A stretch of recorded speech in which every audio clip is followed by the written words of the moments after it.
அதாவது தமிழக கேரள எல்லை பகுதியான ஆரங்காவு பகுதியில் கேரள மோட்டார் வாகன போக்குவரத்து ஆய்வாளர்கள் திடீர் ஆய்வு மேற்கொண்டு உள்ளனர். இந்த ஆய்வின் போது அதாவது தமிழகத்தில் இருந்து கேரளாவுக்கு தேவையான அனைத்து விதமான பால், அரிசி, காய்கறிகள், மணல், ஜல்லி, கற்கள் உள்ளிட்ட அனைத்து வகையான அத்தியாவசிய பொருட்களையும் தினந்தோறும் ஆயிரக்கணக்கான கனரக வாகனங்களில் ஏற்றி செல்லப்படுகிறது.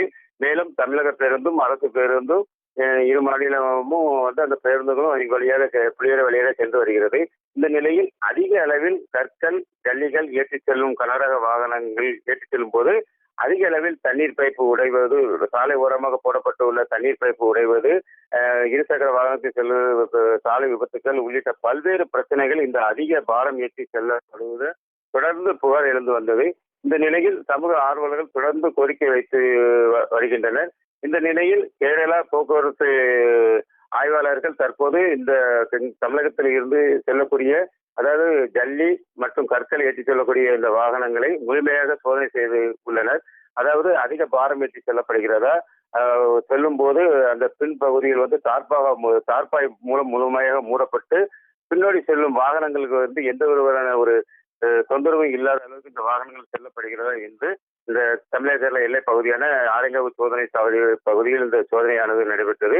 மேலும் பள்ளி நேரங்களில் இந்த வாகனங்கள் கனரக வாகனங்கள் அந்த நகரின் மையப்பகுதியில் செல்லக்கூடாது என்று பல்வேறு அமைப்பினரும் தொடர்ந்து கோரிக்கை எடுத்து உள்ளனர். இது தொடர்பாகவும் அதே போல் கேரளாவிலும் உள்ள அந்த பள்ளி நேரங்களில் இந்த கனரக வாகனங்கள் காலையிலும் மாலையிலும் பள்ளி வாகனங்கள் மற்றும் பள்ளிக்கு குழந்தைகள் செல்லக்கூடிய சமயங்களில் இந்த கனரக வாகனம் செல்லக்கூடாது என்று தொடர்ந்து கோரிக்கை எழுந்து வருகிறது.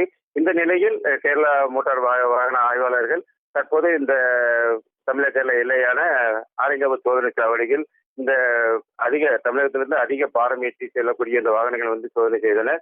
இது அந்த விதிகளை மீறி அதிக அளவு பாரம் போட்டு ஏற்றி செல்லப்பட்டதா அவர்களுக்கு அபராதமும் விதிக்கப்பட்டு வருகிறது.